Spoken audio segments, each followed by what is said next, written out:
Quand tu nais dans la pauvreté, beaucoup pensent déjà connaître le prix de ta vie.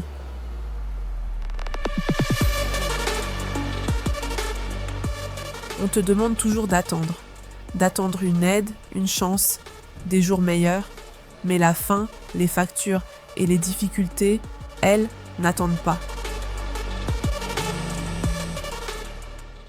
La violence ne commence pas toujours par des coups, elle peut aussi se cacher derrière une promesse, un cadeau ou ces quelques mots « Je peux t'aider ».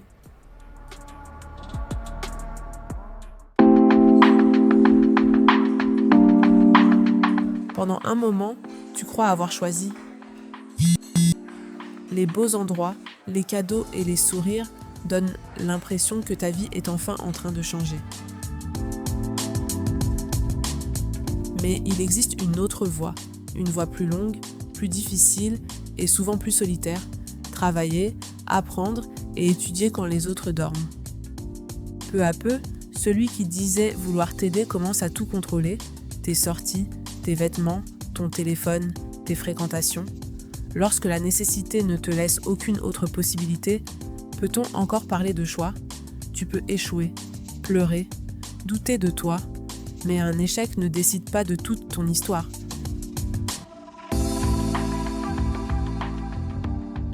Le chemin vers l'autonomie est difficile, mais c'est lui qui conduit à la véritable liberté. Étudier, ce n'est pas seulement obtenir un diplôme ou accrocher un papier au mur.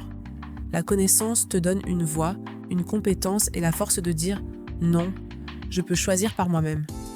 Être indépendante ne signifie pas vivre sans difficulté. Cela signifie ne plus devoir abandonner sa liberté pour pouvoir survivre. Et lorsqu'une femme devient autonome, elle peut aussi éclairer le chemin d'une autre.